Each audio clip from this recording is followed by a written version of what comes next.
Good evening. Tonight, we begin with something quietly terrifying. Not a monster, not a sword, but something far more powerful at least, according to medieval warriors. It's you. Or more specifically, your womb. I know, that's a strange way to begin a bedtime story. But in the Middle Ages, many knights genuinely believed that simply having a woman nearby, particularly one with thoughts, opinions, or God forbid, a menstrual cycle could doom an entire battle. And tonight, you're going to walk beside those warriors. You'll hear what they whispered in their tents before battle. You'll learn what they feared most when they weren't swinging swords. And you'll realize that some of those fears sound suspiciously familiar. So, before you settle in, take a moment to like this video and subscribe only if you really enjoy what I'm doing here. And tell me, where in the world are you listening from? And what time is it for you? Now, let's turn down the torches and begin. You're in a camp just outside the city walls of a small, stubborn castle. The year is 1297. The tents smell like sweat, horse, and a faint trace of garlic stew. You are not a knight. You are not a page. You are not even supposed to be here. Because you're a woman. And according to the commander Sir Almeric of Blisterfield, you are the reason they'll lose tomorrow's battle. You didn't cast a spell. You didn't sabotage the weapons. You didn't shout any prophecies into the wind. You just brought bread. And maybe smiled. And maybe someone looked at you for 1 second too long. That's enough. Sir Almeric is furious. He says your presence unsettles the balance, that it provokes the humors in the men. One of the priests in the camp says a woman's presence before a siege is an invitation to St. Peter to close the gates, whatever that means. You ask if there's any rule that says you can't be here. They say no, but also yes. But also, do you want to be burned for heresy?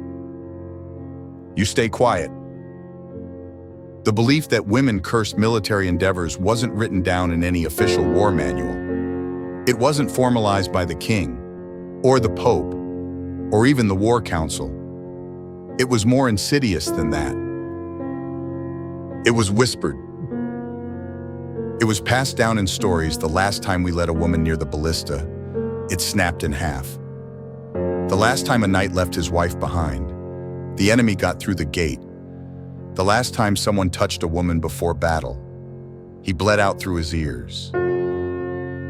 These weren't facts, but they felt true to the men who repeated them.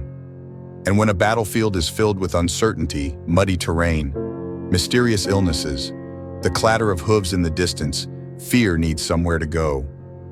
Often, it went to the women. Especially women like you, who didn't fit into the mold.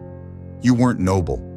You weren't cloistered. You weren't wearing a wimple and praying for your husband. You were here, on the edge of war. And for that, you were a threat. What's ironic, of course, is that women were always around. They tended the horses, cooked meals, mended wounds, sharpened blades. Some even fought, disguised or not.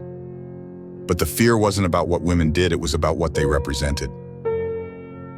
To many medieval warriors, women embodied unpredictability, blood that came and went, lives that appeared from their bodies, lust that couldn't be controlled, anger that couldn't be reasoned with, magic without Latin. In other words, women were walking mysteries, and mystery was dangerous. So Sir Almeric demands you leave camp, not just for superstition, he says, but for morale. If the men see you, they'll think the gods are not on their side. If they think that, they'll fight badly. If they fight badly, they'll die. If they die, it's your fault. You ask if he could maybe just fight better instead. You are told that's exactly the sort of cursed thing a woman would say. Before you go, a younger knight approaches. He doesn't look angry. He looks curious, almost apologetic. He whispers, "Do you really bring bad luck? My mother always said it's not the woman. It's the man's fear of her." You nod, but you leave anyway. The next morning, Sir Almeric's troops charge the castle wall. It doesn't go well. The ladders are too short. The archers miss. Rain pours from nowhere. A stone is dislodged and crushes two men. They retreat. Later that night, someone mentions you again. They say, "She cursed us." Nobody remembers that the ladders were old, the archers drunk, and the stone barely secured. They remember you. And so the story continues. The woman who smiled, the woman who showed up, the woman whose womb, unseen and unthreatening, became a weapon no one could defend against. But here's the secret they didn't know. The curse wasn't yours. It never was. It was theirs, planted, watered, and carefully grown in the soil of fear, shame, and superstition. The real curse wasn't your presence, it was the need to blame someone when the gods didn't cooperate. You leave the camp that night under moonlight. You walk past tents that once buzzed with tension, past weapons oiled with superstition, past men who will never know how close they came to understanding you. You do not look back. You do not need to, because their fear still follows you. But tonight, it can't find you. You are safe. You are seen. And you are, thankfully, not cursed. Sleep well, warrior. Let's get one thing out of the way quickly. Medieval warriors were not particularly educated in human biology, especially not female biology. That didn't stop them from having very strong opinions about it. Tonight, you're going to learn what they thought blood meant, not just the kind spilled in battle, but the kind that arrived once a month, like clockwork. At least, your clock. Theirs ran on superstition, fear, and the occasional screaming monk. So welcome to the second layer of the curse. You're standing in a training yard. The mud is thick. The morning is cold. A dozen knights are swinging swords, yelling, tripping over each other in their metal shoes. And off to the side, huddled behind the well, are two young squires whispering.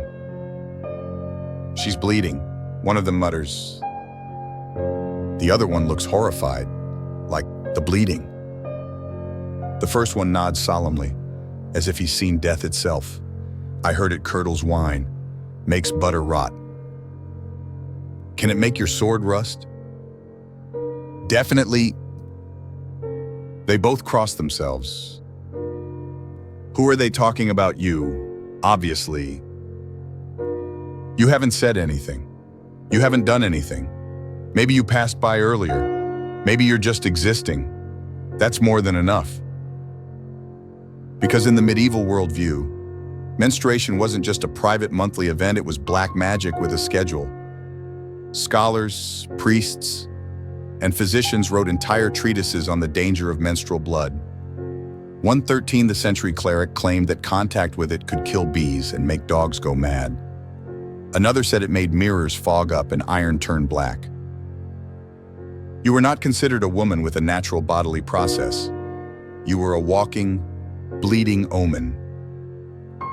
And guess who brought that omen into the tent the night before battle? You. Now imagine you're the captain of 50 nervous men. You need a reason why last night's rain soaked the arrows, why the scout never returned, why half your men woke up with a cough. You don't need logic, you need a culprit. Enter your uterus. One knight swears he saw you touch the tent pole. Another says you walked past the flower and now it won't rise. A third heard from a priest who heard from his cousin that a menstruating woman once looked at a crusader and he got dysentery. The conclusion: you've cursed them. They don't ask why the flour might be damp, or why the meat was undercooked, or why nobody slept due to constant anxiety and a rat infestation. They blame your blood, which isn't even visible, which, again, you haven't mentioned at all. But don't worry, there's a cure. According to a few conveniently male experts of the time, you could cancel out the danger by being locked away, or prayed over, or, in one charming suggestion, burned. Others said a woman who knew her cycle was untrustworthy because she might plan sabotage. Some thought the blood itself had power capable of neutralizing poison, summoning demons, or driving men to madness. One medieval physician wrote that a knight who laid with a menstruating woman might forget how to hold a sword. You wonder, was that ever used as an excuse for dropping it? So here you are, once again, the scapegoat for things men can't explain. The weather, the wind, the mood in the camp, the mold in the bread. The army loses another battle. They say it was the blood. Of course, they don't say that when they cut their enemies down in the mud, that blood is noble. That blood is sacred. That blood wins kingdoms. But your blood, that's unholy, untamed, unseen, but always suspected. But let's pause here, because I want to tell you something important. The fear wasn't really about the blood. It was about what it meant. A bleeding woman meant a body that functioned without male permission. It meant creation without them, pain without their understanding, power that couldn't be trained, armored, or controlled. And they hated that. Even as they claimed to protect women, they feared the ways women's bodies disrupted their neat categories of strength and weakness. You weren't delicate, you were dangerous. You weren't cursed, you were blamed. That's a very different thing. So back in that training yard, when the squires keep whispering and the captain won't meet your eyes, you walk away. You walk past the fire pit, past the meat spitted over flames, past the broken spear shafts and the piles of mud-stained linen. You walk, bleeding if you must, and you remind yourself the battlefield was never just about steel and strength. It was also about stories. And if enough people tell the same story that you're the problem, eventually someone believes it, maybe even you. But not tonight. Tonight, you know better. Tonight, your blood is not a curse. It's not a hex. It's not a mistake. It's a rhythm older than their wars. It's a cycle older than their swords. And it's yours. Sleep softly now. Let the rain fall, the wine curdle, the butter turn if it must. They'll find new things to fear tomorrow. But tonight, you rest. Tonight, you're in a siege camp again. There's a thick smell of smoke, iron, and damp wool in the air. Torches flicker against tents slouching in the mud. And in the middle of it all stands a catapult, massive, wooden, terrifying in its own way. A beautiful machine of destruction. You admire it for just a moment too long. And someone screams, "Don't let her near it." The camp falls quiet. A few heads turn. One knight drops a turnip. You blink. Why not, you ask? There's silence.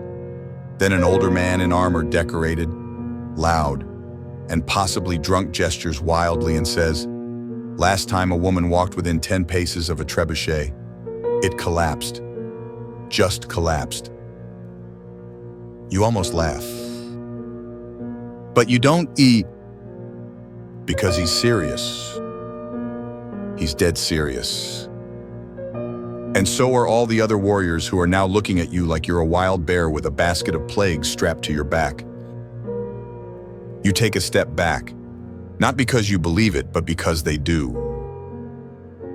You see, in medieval siege warfare, catapults weren't just tools. They were spiritual artifacts. Each machine was blessed by priests, sprinkled with holy water, sometimes even named. One English trebuchet was reportedly called Warwolf, another, the King's Mercy. They weren't merely machines, they were avatars of divine vengeance. And letting a woman near one, that was like handing it over to the devil himself.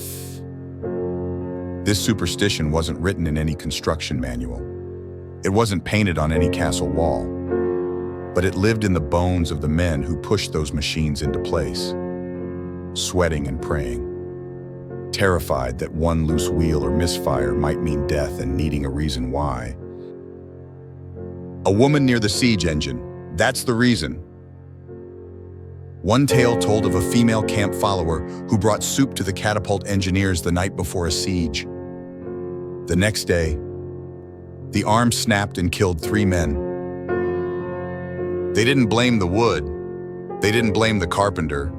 They blamed her soup and her presence. Another tale said that if a woman looked at a siege engine and then whistled, the next boulder would miss its mark and strike the army's own supply wagons.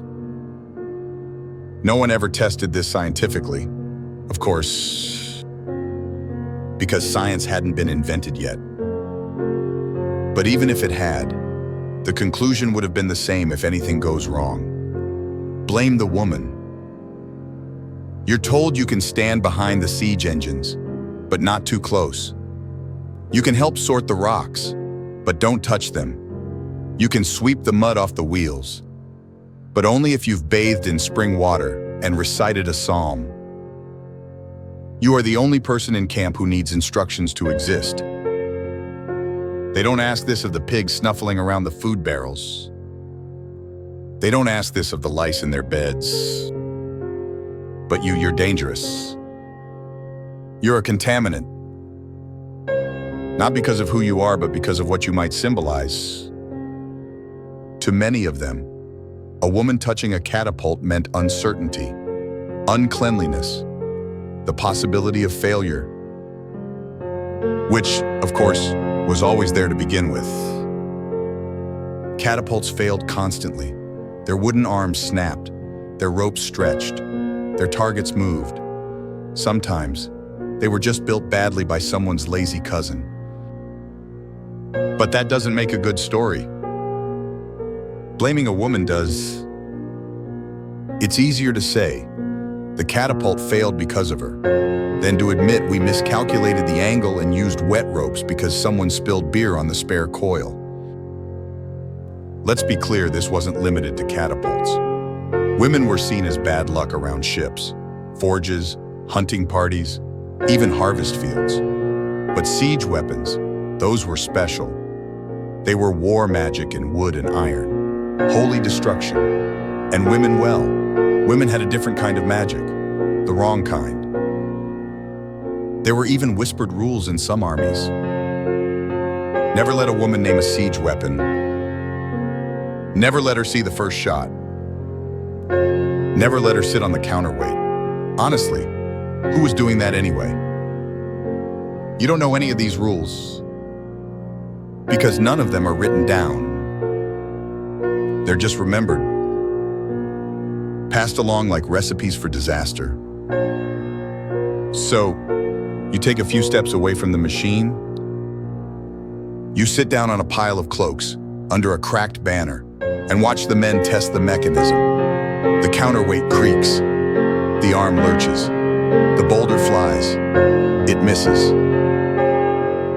A few heads turn again. Someone mutters, "She's still too close." You stare at the mud and wonder how many times this happened. How many unnamed women got blamed for the physics of war, for the tension of the rope, for the wind. You wonder how many of those women stayed silent. And how many just stop showing up? But you don't leave. You're tired of stepping back to make room for men's fears. You sit there as the next rock is loaded. The arm swings forward, and this time, the shot hits its mark. A perfect strike. The crowd cheers, and no one looks at you. Funny how that works. They only remember the failures, not the moments you were right there, being exactly as human, exactly as brave, and exactly as lucky or unlucky as anyone else. They don't write stories about those moments. But tonight, you will. Tonight, you remember. And tonight, as you curl under your blanket, listening to the fading sound of wood and fire, you know the truth. It was never about the catapult. It was always about the control. Sleep well, it starts with a whisper. She stood on the wall, someone says, as if repeating the climax of a ghost story. Right before the gates fell. Tonight's tale brings you into one of the most deeply feared medieval superstitions, the woman on the castle wall. Not in armor, not with a sword, just there. And apparently, that's enough to bring doom. You find yourself in a fortress under siege. The air is filled with tension, smoke, and pigeon droppings. Archers line the parapets. Boiling oil simmers in cauldrons. The defenders are grim, exhausted, and running out of flour. And then you make the mistake. You climb the stairs, just to look, just for a moment, to see the army below. Maybe you want to check on someone. Maybe you're worried. Maybe you're curious. Maybe you just wanted a little air. And the second you step onto the rampart, someone gasps. Someone drops a bucket. Someone swears loudly. The captain of the guard points at you with his gauntleted hand and shouts, "Get her off the wall." Too late. You've already been seen. Down below, enemy soldiers lift their heads. Some raise fingers. One takes off his helmet and spits. The captain grabs your arm, his face pale. "What have you done?" "I just stood there," you say. But it doesn't matter. Because the legend says if a woman stands atop the battlement during a siege, the city will fall. Not might fall, will fall. And that's exactly what's going to happen now because of you. At least, that's what they believe.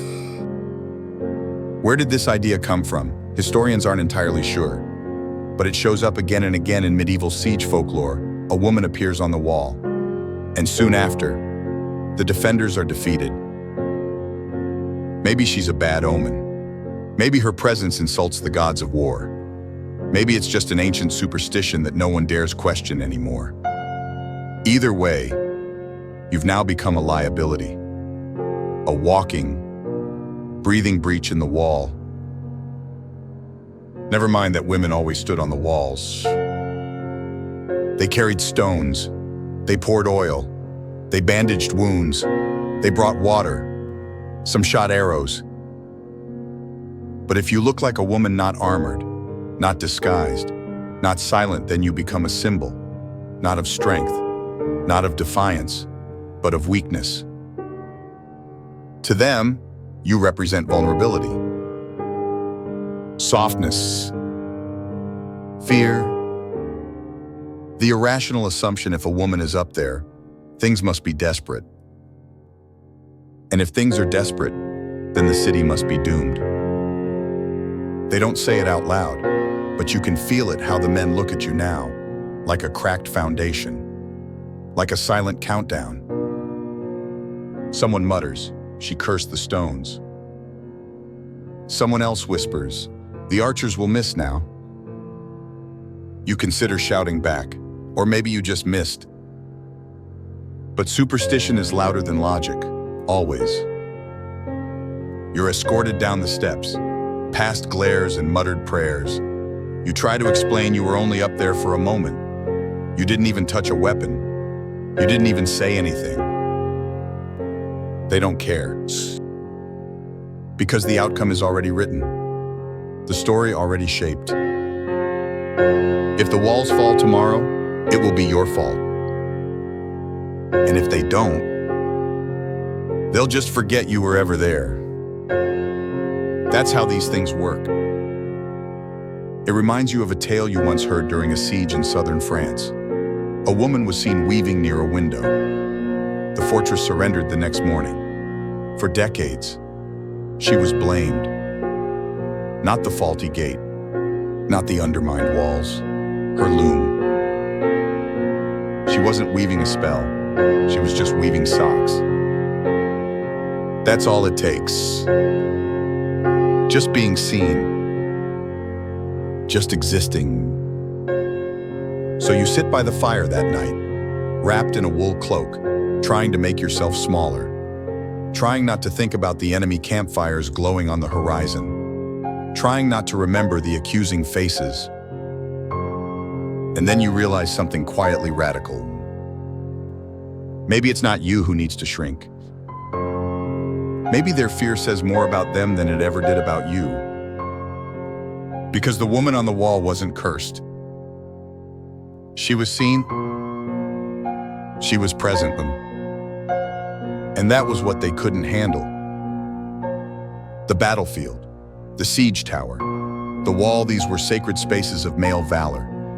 You being there turned them human again.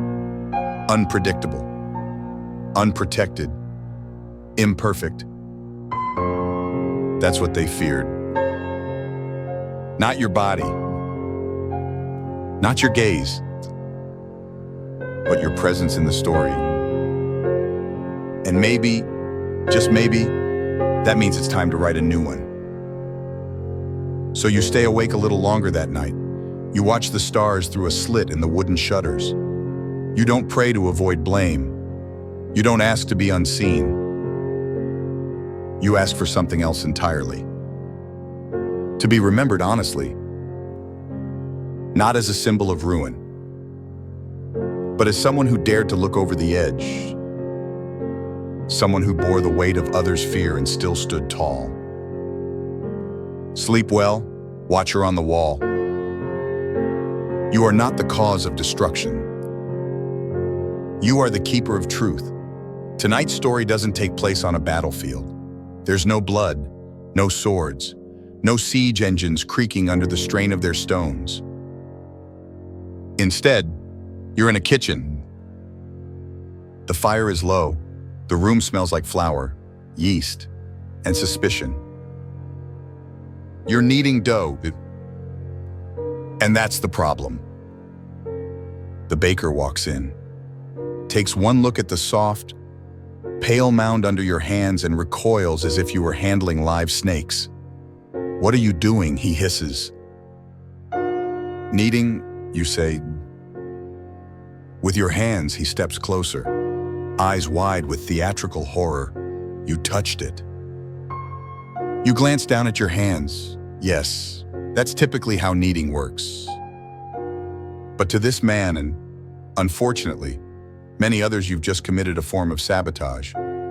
Not intentional, not criminal, but female. And therefore, dangerous. "Did anyone tell you," he whispers, "that when a woman bakes during her monthly time, the dough will not rise?" You blink. No. He leans in further, lowering his voice as if reciting the secrets of the universe. It goes sour. The yeast dies. The crust burns. The oven cracks. I've seen it happen. You look at him for a long time. Then you look at the dough. It looks fine, and it will probably bake fine.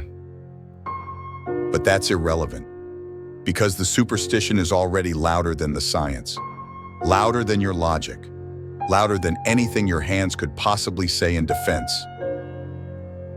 And here's the truly infuriating part. This isn't just one ridiculous baker. This belief was widespread in medieval Europe, especially in rural areas. It was common folklore that a menstruating woman could ruin everything she touched in a kitchen. The dough wouldn't rise. The beer wouldn't ferment. The milk would spoil, or the jam would mold. Some believed that even if you merely stood near a vat of fermenting wine or ale, it would turn as if your very presence unbalanced the forces of the natural world. And if the bread came out misshapen, if it burned slightly, if it tasted too bland, or too sour, or too soft, clearly your fault, and clearly your body's betrayal. The reality, it was probably a bad batch of flour, or the weather, or the fire burned too hot for too long, or the yeast was weak, or maybe, just maybe, it was a completely normal loaf of bread and some nervous man needed a scapegoat. Again, always, you weren't seen as a baker, you were seen as a disturbance. The kitchen, like the wall, the battlefield, the forge, the field was not truly yours. It was a space where you were allowed, so long as nothing went wrong. And if anything did go wrong, they already knew who to blame. One French proverb warned, "Let no woman touch the dough if her moon is upon her." In Germany, it was whispered that the sourdough would weep. In some Italian villages, you were told to whisper blessings over your loaves if a woman had even spoken near the flour barrel. Imagine being so powerful and so powerless at the same time. You could sour beer just by existing. And yet you couldn't explain why that sounded insane, because the belief was stronger than your voice. But not tonight. Tonight, you finish kneading. You dust your hands clean. You ignore the baker's glares and his muttered Latin. You shape the dough into 3 soft rounds, cover them with cloth, and set them near the fire to rise. And they do. Beautifully. Because yeast doesn't care about your hormones. Because bacteria are not moralists. Because heat and time follow physics, not fear. Later, when the bread is baked, the baker bites into one, chews slowly, and then walks away without saying anything. He'll still tell the story. He'll just leave out your name. That's how these things work. But here's what matters. You know the truth. You fed people. You made something that rose. You baked through a curse that never existed. And it stayed delicious. Tonight, when you lie down, you'll smell faintly of flour. Your arms will ache. There will be heat in your skin and crumbs on your sleeves. And you'll feel, in a quiet way, victorious. Not because anyone said thank you, but because the bread rose. Sleep well, quiet baker of justice. Let their fears fall flat. Let your bread rise high. You wake in a tent near the edge of a battlefield. Your armor isn't real armor, it's stitched wool under a borrowed leather vest. Your job isn't to fight. You carry water. You patch wounds. You boil linen and burn herbs to keep the lice at bay. You're a woman. And today, someone finds out you're bleeding. Not from a wound, from your body. And that apparently is worse. Within the hour, a whisper spreads like wildfire she's menstruating. Soldiers stop what they're doing to stare at you like you've sprouted horns. One man makes the sign of the cross. Another mutters about the smell of blood attracting demons. The camp physician refuses to make eye contact. Someone says that's why the horse is bucked. Someone else says that's why the bread burned. A third adds, that's why the sky turned yellow last night. You think about explaining. You don't, because you already know how this goes. In medieval Europe, menstruation wasn't understood, not even slightly. It was viewed as a humoral imbalance, a purging of toxins, a reminder that women were inherently unstable physically, emotionally, spiritually. Menstruation made women unreliable. They said it made them unclean. Some theologians taught that Eve's sin lived in women's blood, that it dripped out monthly as punishment, that the bleeding was a physical sign of weakness, both moral and bodily. In monasteries, monks copied texts that warned, do not let a menstruating woman touch relics, icons, or the altar. Her touch could kill lilies. Her breath could cloud mirrors. Her presence could ruin everything. In medicine, things weren't better. Some physicians warned that if a man even looked at a menstruating woman, he might suffer nosebleeds or impotence. One treatise claimed that menstrual blood was so toxic, it could make crops wither. And so, in this camp of scared, tired, angry men, you become the reason everything is wrong. A cart broke a wheel, you go. Someone got a rash, you. The soup turned sour, obviously you. You are now talking chaos. You are not allowed near the water barrels, not near the salt, not near the sacred relic the chaplain carries into battle, a saint's bone wrapped in linen. You're even told not to sleep near anyone. One man suggests isolating you outside the camp for spiritual safety, he says, as if you were a contagious curse. You consider shouting, screaming, demanding someone explain how you, bleeding naturally, are more dangerous than the lice, the rats, the dysentery. But you don't, because it's no use. They don't want a rational answer. They want a reason. A simple, terrifying scapegoat to help make sense of a world that refuses to behave. And you've just become their answer. So you stay quiet, but you also stay present. You keep working, you carry water, you dress wounds. You don't leave the tent, even when the muttering grows louder. And eventually the muttering stops. Because the war doesn't care. The arrows don't care. The mud doesn't care. The dead don't care. Your body, doing what it was always meant to do, does not make or break a battle. The world turns. Blood dries. And life continues. Later that week, the army wins a small skirmish. Everyone cheers. Someone slaps you on the back and says, "Maybe you brought us luck after all." You don't reply. Because you're tired of being luck, of being a curse, of being anything other than just a person. That night, you lie on your pallet, back aching, feet blistered. Your body is sore, strong, alive.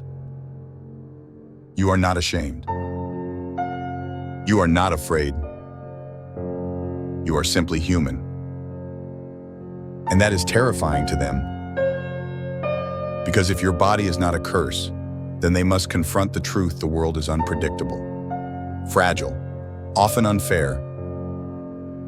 And it is easier to blame blood than accept chaos. Sleep well tonight, storm in human shape. Your blood is not a weapon. It is not a shame. It is not a sin. It is the proof that you endure. Always, it begins with your voice. Not your hands, not your body, not your blood. Just your words. You're not screaming, not preaching, not whispering dark incantations under the moon. You're just speaking in the market square loud enough for someone to hear you disagree. And that's the problem. Tonight's tale begins with you saying something inconvenient, something that interrupts the tidy machinery of medieval comfort. Maybe you question the taxes. Maybe you complain that the town's flour tastes moldy. Maybe you point out that the priest has a suspicious number of new boots. And someone hears you. A man, most likely. Someone with something to lose. And he doesn't argue back. He doesn't ask questions. He simply raises an eyebrow and says, "Careful. Love. That tongue will get you branded a witch." You laugh nervously. But he doesn't, because he isn't joking. Because in many parts of medieval Europe, a woman who talked too much was already halfway to the pyre. The word witch didn't always mean a woman who danced with demons. Sometimes, it just meant a woman who refused to be silent. And you're already being watched. They start slowly. A few neighbors look away when you pass. One stops buying your herbs. Another leaves coins on the ground instead of in your hand. Then a child gets sick. And someone says, "She walked past his window that morning." Then a cow goes dry. And someone says, "She stared at it too long last week." You know you didn't curse the child. You didn't hex the cow. You've never even owned a grimoire. The scariest thing you've ever done is correct someone's Latin. But it doesn't matter. Because witchcraft, in the medieval mind, was not about evidence. It was about inconvenience. You were inconvenient. You were too clever, too confident, too loud, and that made you dangerous.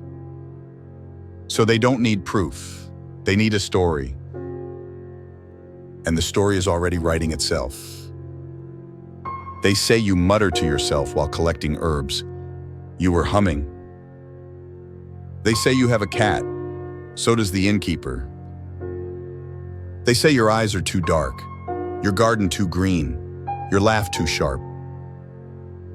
And you remember, suddenly, the nun who told you that Eve wasn't punished for her sin. She was punished for speaking to the serpent, for daring to have a conversation. You wonder if that's what this really is. Punishment for conversation. You flee the village before they can do more than whisper. Some aren't so lucky. In Germany, France, and later in England and Scotland, hundreds of women will die for this exact crime. Not casting spells. Just talking. Just existing outside the lines. Just refusing to lower their eyes.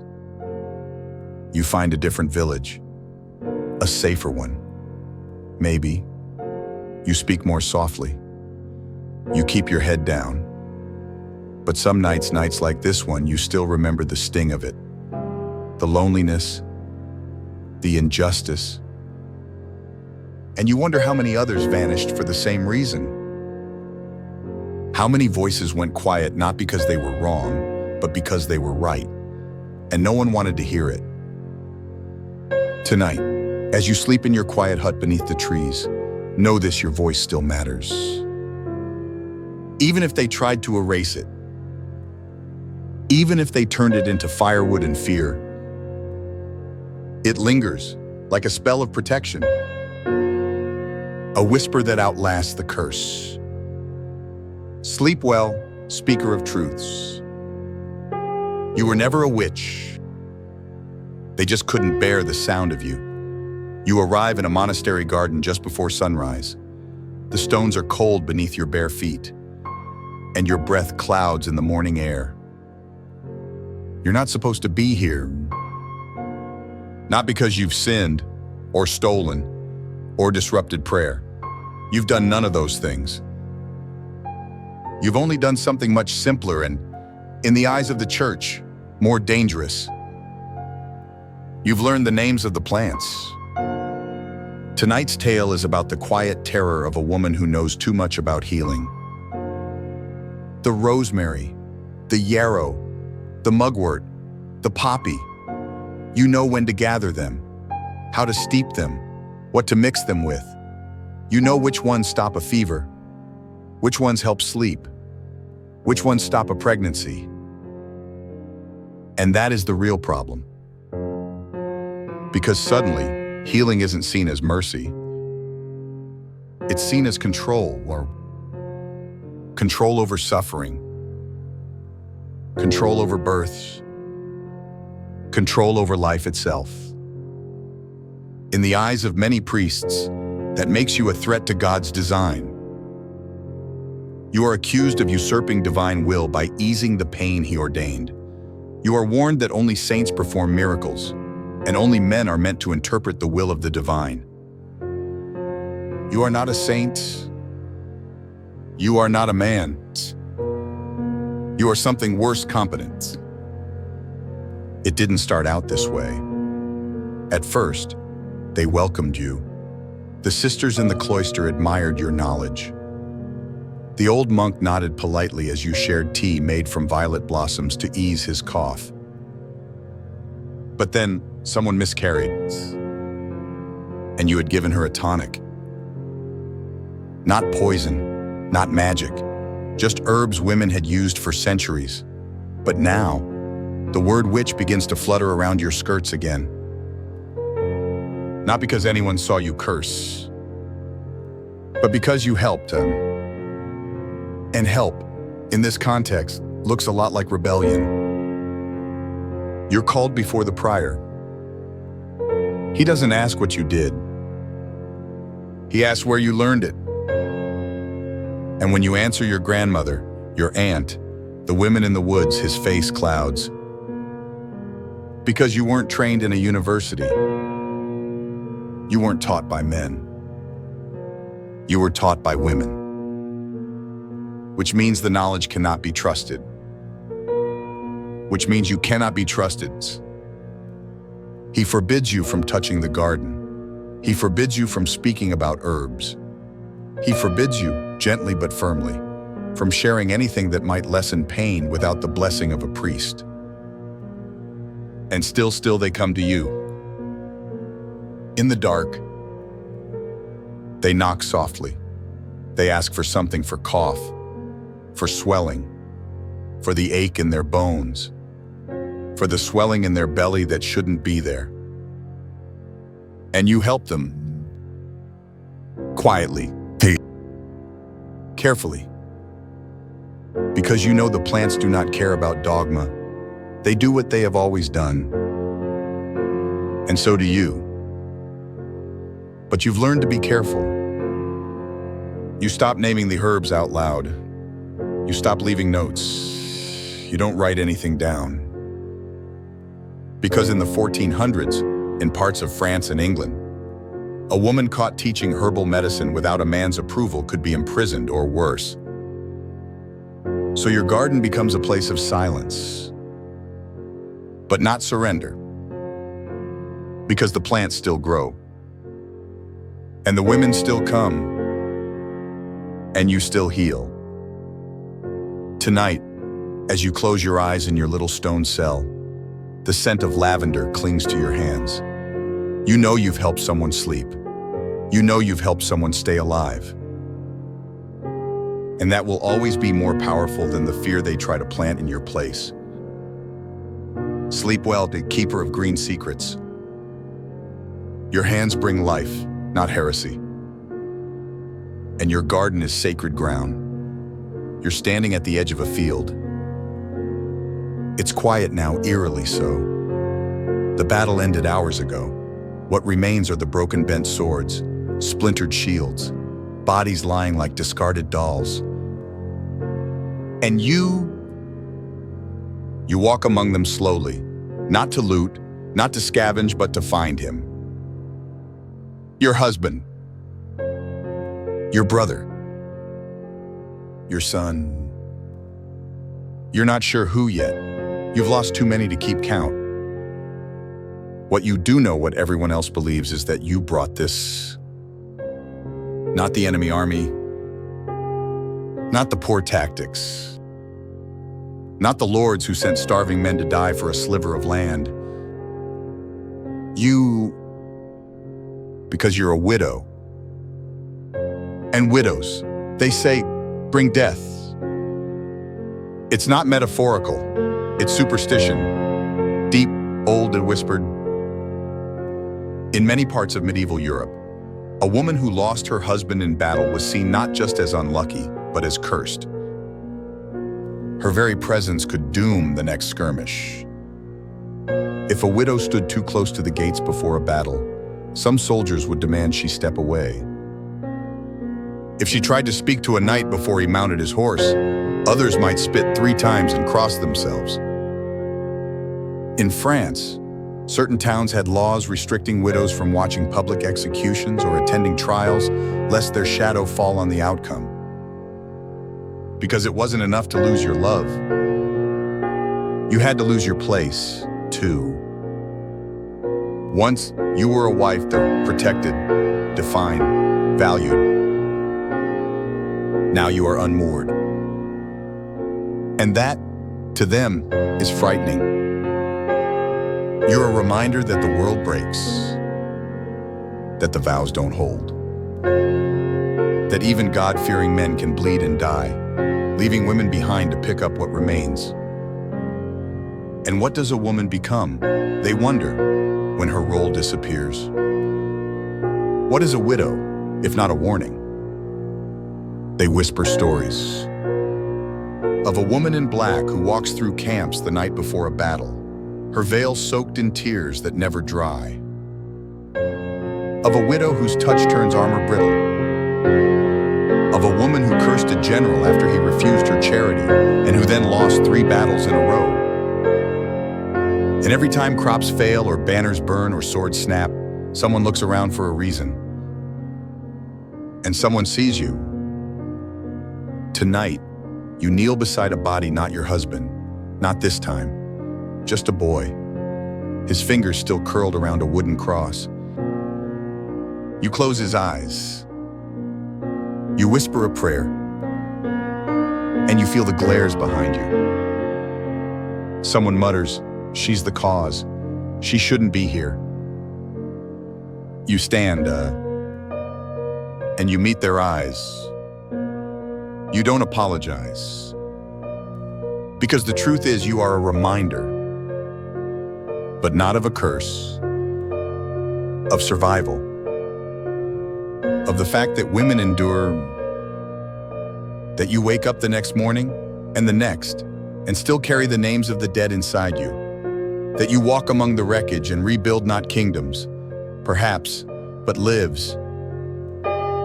You are not a ghost. You are not an omen. You are grief, walking. And that is something men in armor have never quite known how to face. So they turn you into a myth. Because it's easier to call you a curse than admit they don't understand the power of sorrow. That they don't know how to survive what you survive. That they don't want to see what happens after the music stops. Tonight, you sleep under a borrowed roof, wind howling through the shutters.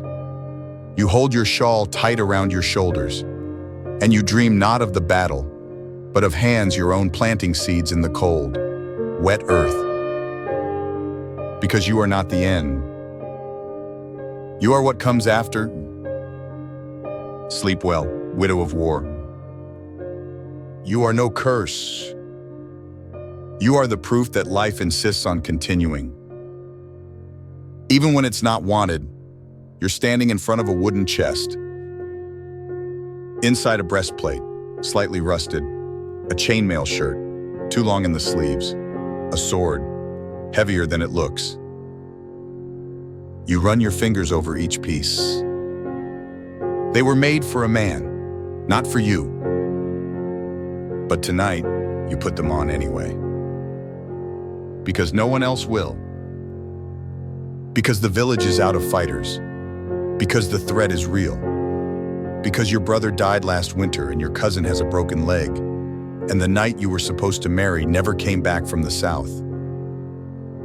Because you're still here. And nobody else is stepping forward. This part of the story doesn't begin with magic. It doesn't begin with war cries or prophecy. It begins with a simple, inconvenient truth. You can fight. You always could. You just weren't supposed to. The rules said women were too delicate, too emotional, too likely to faint at the sight of blood, despite the fact that you've seen more blood in childbirth than most squires have seen in skirmishes. But rules don't hold swords. You do. You step into the open, armored like a ghost. People stare. Some scoff. A few laugh. One child cheers. You're not trying to be a hero. You're trying to survive. And that's what makes you dangerous. Because there's a long tradition largely erased of women picking up swords. They were often disguised, hidden, masked in legend.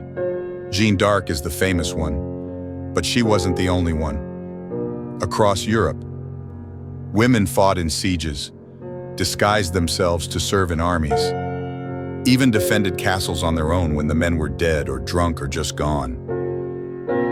They weren't celebrated.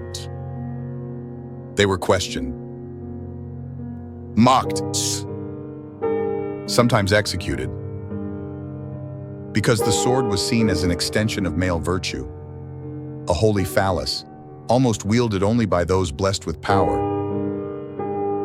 You weren't born with that, so you must have stolen it. So you must be punished. You remember what they did to Jeanne? Not because of her sword, though they hated that too, but because of her clothes, because she dressed in armor, because she wore trousers, because she refused to take them off, even in prison. They didn't just burn her for her visions, they burned her for disobedience. So as you walk now, in your ill-fitting armor, you walk on sacred ground, sacred, not because it's blessed by monks, but because so few like you have been allowed to leave footprints on it. You don't fight like they do. Your shoulders aren't as broad, your steps aren't as loud, but you are faster, smarter. You dodge instead of block. You cut where it hurts, not where it looks noble. And when you finally stand alone at the end of the field, blood on your cheek and your sword still raised, nobody calls you weak. They just call you dangerous. And then they call you back. Because it turns out the village needs defending again next week. And the week after that. And you're still standing. The armor never fit, but the purpose does. You forge new buckles. You sew leather into the elbows. You carve your own name into the blade. Not the name of your father, not your brother, not your husband. Yours. Tonight, as you pull the blanket over your shoulders and lie down with sore arms and a swelling bruise on your side, you smile. Not because you were brave, but because you were allowed to be, even if only for one battle, even if only for one night. Sleep well, woman of steel. The armor never fit, but the fight always did. Tonight, you are a daughter. That's all. Not a sorceress, not a warrior, not a healer. Just a girl born into a house with too much pressure and not enough power. But that's the trick, isn't it? In medieval noble households, a daughter is never just a daughter. You are a vessel, a pawn, a promise of a treaty. And if anything goes wrong, you will be the one they blame. The story begins with a wedding. Not yours, not yet, but it's coming. You're 13, maybe 14. You've just begun to bleed, and already they speak about you like a field to be harvested. Useful, marriageable. Ready? You hear the words and feel yourself disappear behind them. Your father signs a scroll, a crest is sealed, a dowry is counted. And just like that, your fate is no longer your own. But it's delicate work, this marrying off of daughters. If the match succeeds, your father gains favor. If it fails, if war breaks out, or the groom dies, or the crops fail in his lands, it must be someone's fault. And the fault always finds its way back to you. Not because you caused it, but because you're convenient. A noblewoman in the Middle Ages was held to impossible standards. You had to be quiet, but charming, beautiful, but modest, fertile, but chaste, educated, but not opinionated. And when any of those things tilted even slightly off balance, they didn't say she's human. They said she's cursed. Or worse, she's cursed us. Some noble families even banned daughters from looking at the family sword before battle, lest her unlucky eyes doom it. Some towns declared that if a noble woman lost more than one husband to war, she could not marry again lest she bring ruin to yet another house. You see, medieval men believed bloodlines were sacred, holy, straight lines from God to kings to heirs. And women, you were the ink that might smudge it. The tiniest slip could destroy generations. A miscarriage, your fault. A stillborn child, your fault. A sickly heir, maybe you slept with someone else. They tested your loyalty in silence. They blamed your blood when things went wrong. And when everything crumbled, when a lord lost his lands, or a battle ended badly, or a marriage alliance failed, they whispered that it started with you. Too sharp-tongued, too cold in bed, too ambitious, too barren. They never asked how many nights you stayed awake nursing a feverish child, how many letters you wrote to keep peace between quarreling cousins, how many bruises you covered, how many times you stitched a smile into your face like embroidery onto silk. They just saw you standing in the ruins and said, "It must have been her." But here's what they didn't see. They didn't see the coded letters you sent to your sister, warning her of political shifts before they reached her court. They didn't see the way you stalled your father's temper with a carefully timed song. They didn't see how you taught your daughter to read, in secret, even when the priest warned against female fancy. They didn't see how much of the realm was balanced on the quiet, aching strength of daughters who were told they were nothing more than decoration. Tonight, you sleep in a narrow bed in a cold chamber. Your wedding necklace lies beside you. The bloodline you're accused of ruining still thrums inside your chest. And you smile, because you know the truth. The empire wasn't cursed by women. It was built on their backs. Sleep well, daughter of impossible standards. You were never the mistake. You were always the foundation. You sit by the window again. Not because the view is beautiful, it's not. Just the same gray courtyard, the same crooked well, the same sky that hasn't rained in weeks. But this is where you wait. This is where they expect you to wait. You are a wife, and your husband went to war.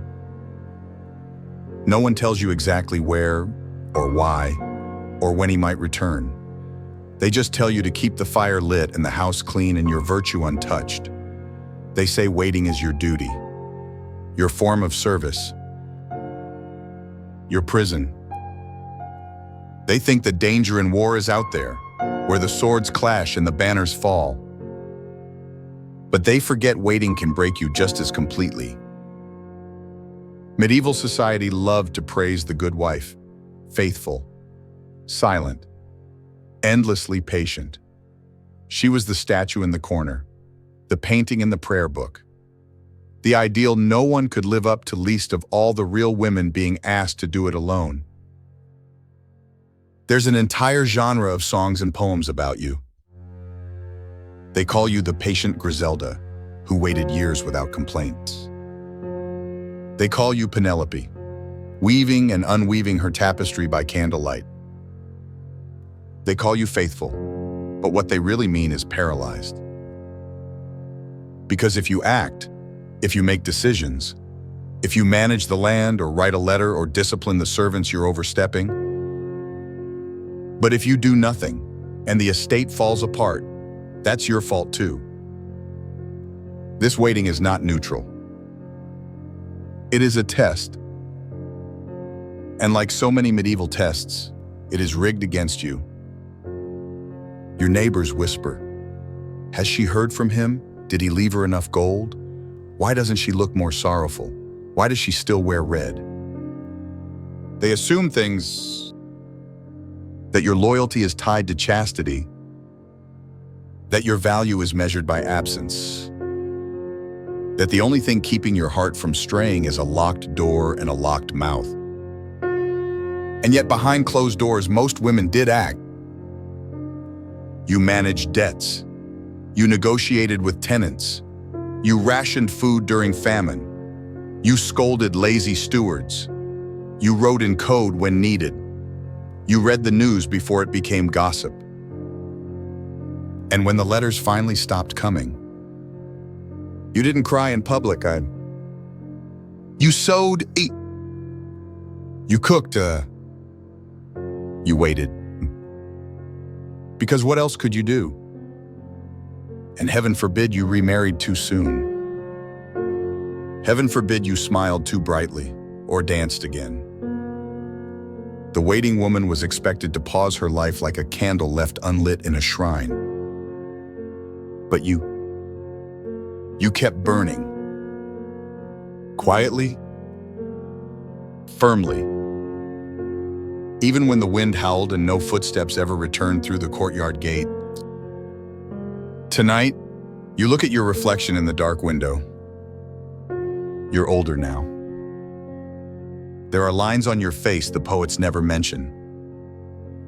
But there is also steel in your spine that no ballad ever praised. They were wrong to think waiting made you weak. It made you fierce. Because it takes courage to stay when you're told you're not supposed to matter. It takes strength to wait when everyone's watching you for signs of failure. It takes something almost holy to love someone who may never come back, and to keep the fire going anyway. Sleep well, woman of the window. Your waiting was never passive. It was a form of power they never understood. And it kept the world turning while the men were gone. You wake before the sun. You always do. Because the woman down the road is groaning in labor, and her mother sent a boy running for you before dawn. You grab your bag, herbs, twine, a carved wooden spoon you've used for years, and something else, your silence. Not because you have nothing to say, but because too many words could get you burned. You are the village midwife. And while you may have delivered more babies than the local priest has seen Easters, people fear you. They smile to your face, but when you walk past, they whisper. They think you know too much. They're right. You know which herbs stop bleeding, which ones bring it on. You know how to tilt a baby inside the womb with your bare hands. You know how to make a woman who was shaking with pain smile again because you stayed when others would not. And in medieval Europe, knowledge, especially women's knowledge, was often seen as dangerous, especially when it came from your body, especially when it didn't come from Latin books chained inside monasteries. They don't trust what you know, not because it isn't true, but because it's old, passed from woman to woman, through whispered instructions, through bloodied aprons and fire-warmed kitchens. It's too earthy, too female, too outside their control. Some call you a witch.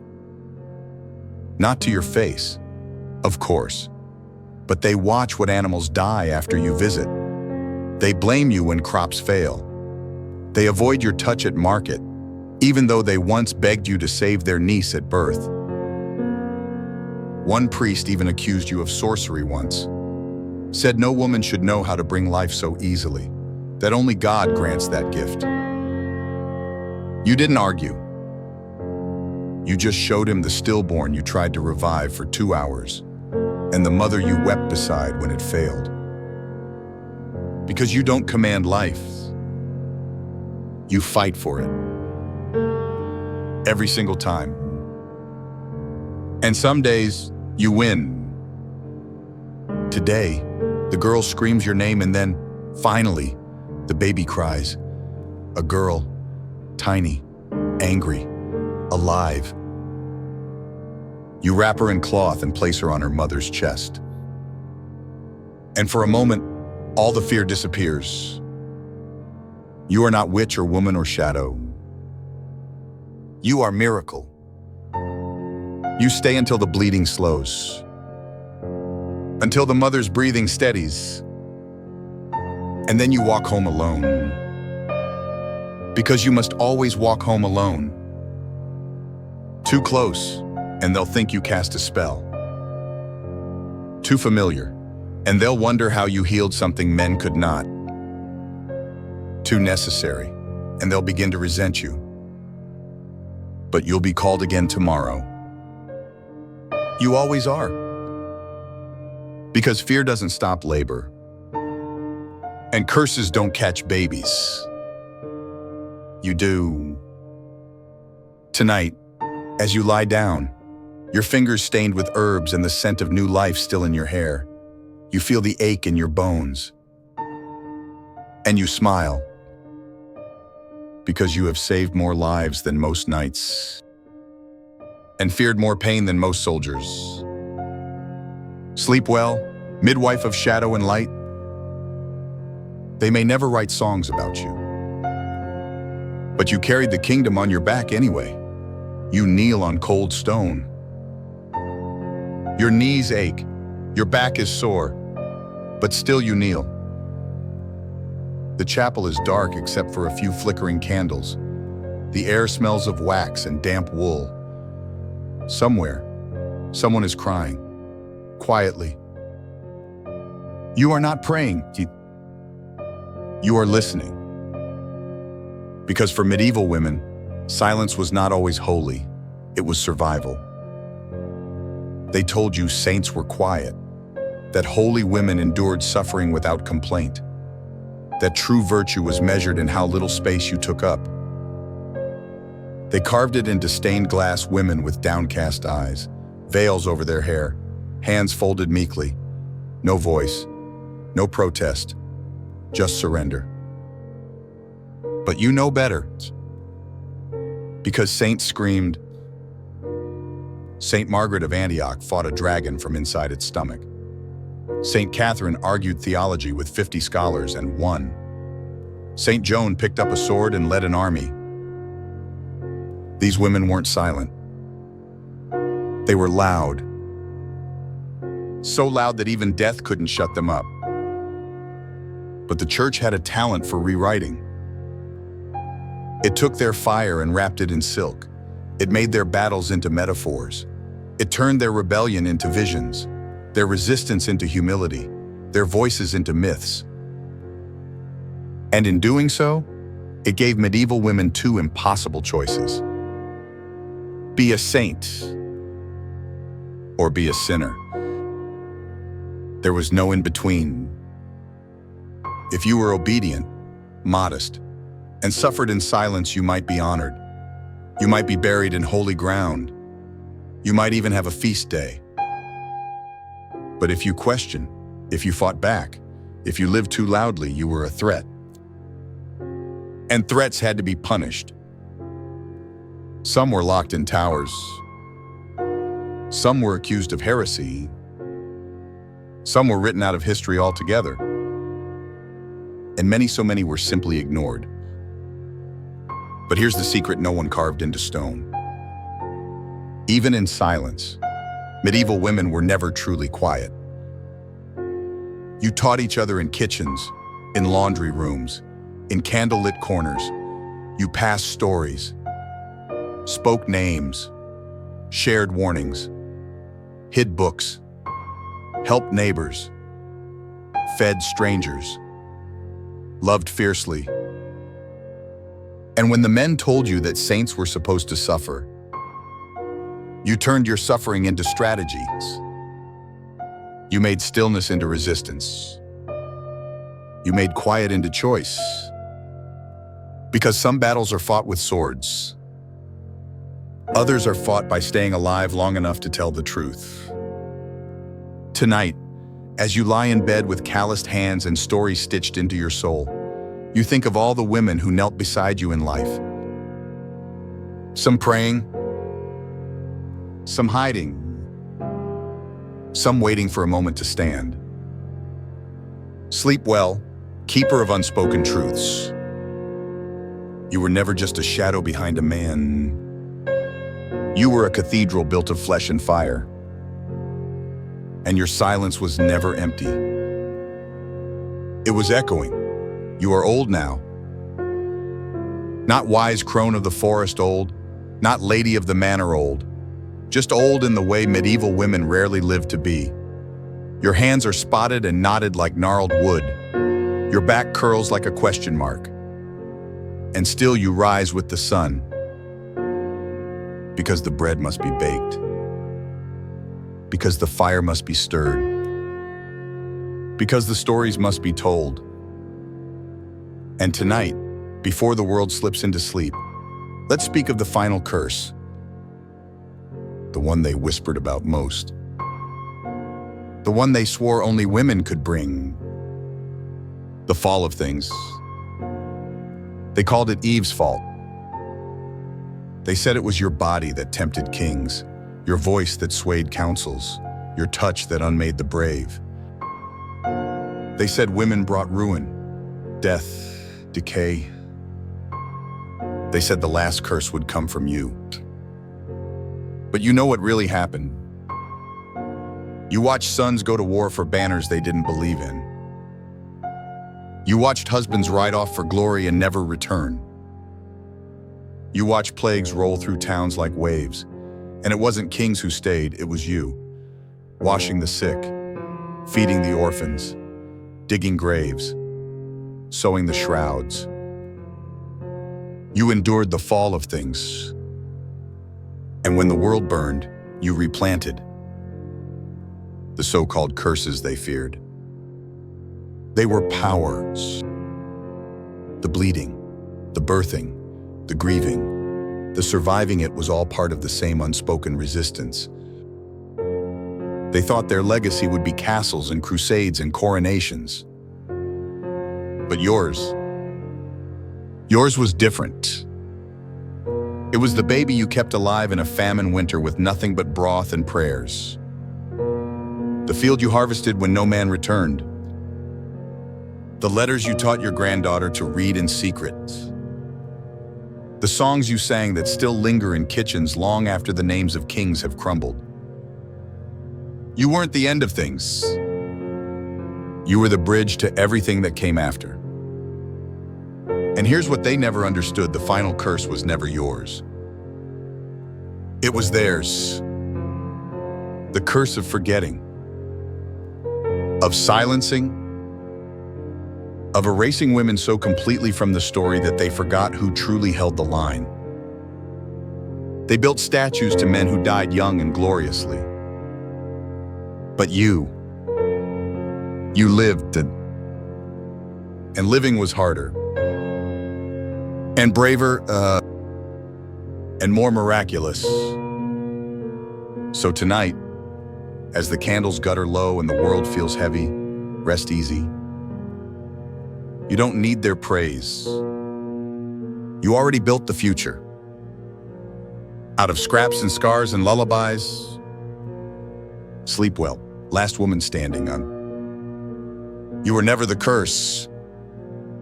You were always the cure. Tonight, as the candles flicker low and the stories settle like dust on your pillow, let's take one last breath together. You've walked beside knights and saints. You've crouched in birthing rooms and shadowed castle walls. You've listened to whispers in convents and battle cries in your own head. And most of all, you've stood in the quiet center of an ancient fear, a fear wrapped around the bodies and breath of women. They called it a curse. But as we've seen, it was never truly about curses. It was about control. Control over bodies, over stories, over memory. Because the truth is, women were terrifying not because they were wicked, but because they endured. Because when kings fell and fortresses crumbled, women remained. They picked up the pieces. They buried the dead. They remembered the names. And in a world that worshipped swords and banners, survival without spectacle was seen as subversion. Think back to the knight you met in part 1, the one who truly believed that a woman's presence on a battlefield might doom an entire campaign. Now you know that fear was never really about one woman standing in the wrong place. It was the terror of a system built on the myth that strength looks like armor, and the shame of discovering it could also look like a midwife's hands, or a widow's resilience, or a mother's quiet rage. You've seen how the church played its part, turning saints into sweet little parables, turning witches into firewood, turning knowledge passed from mother to daughter into heresy, all while claiming that the divine was always masculine except when it needed a virgin to carry it.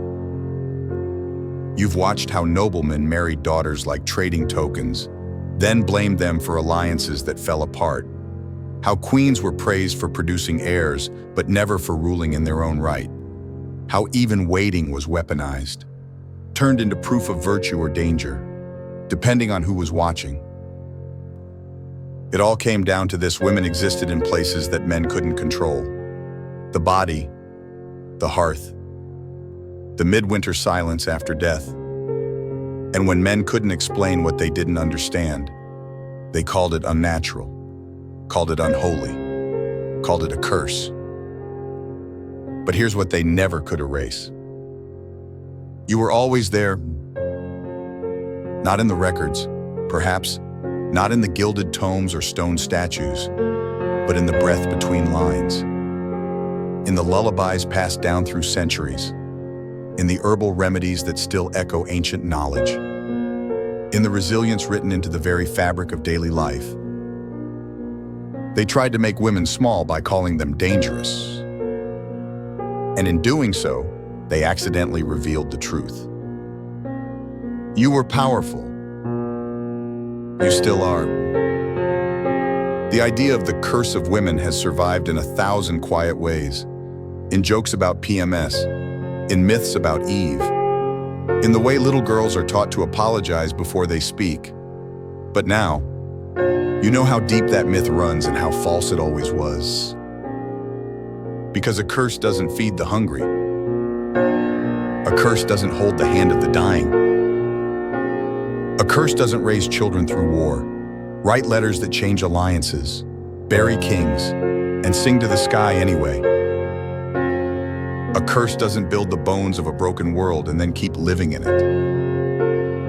But you did. The warrior you imagined at the start, the one who trembled at the sight of a woman near his tent, was right to be afraid. Not of superstition, not of bad luck, but of what you represented. The truth that a kingdom could not stand without its women. That history, though written by men with ink and iron, was lived in full color by women. and that the softest voices often carried the sharpest truths. So tonight, before we close the book and blow out the candle, remember this: you were never cursed. You were written out. But now you are writing back in. With each step through these stories, you've reclaimed what was hidden. You've honored the silent ones, the feared ones, the forgotten ones. You've walked the long corridors of history not as a tourist, but as a witness. And witnesses remember. You remember the fear. You remember the fire. But most of all, you remember the women. The saint with a sword in her hymn. The midwife with blood on her hands. The waiting wife who ruled in shadows. The cursed girl who was never cursed at all. You carry them with you now, into your own life, into your own battles, into the stillness of night. So sleep well, reader of truths. Sleep well, reclaimer of forgotten names. You are not living in the shadow of curses. You are waking in the light of resistance. And somewhere, far off in time, a woman in a tower or a field or a chapel smiles. Because she knows her story has been heard. At last,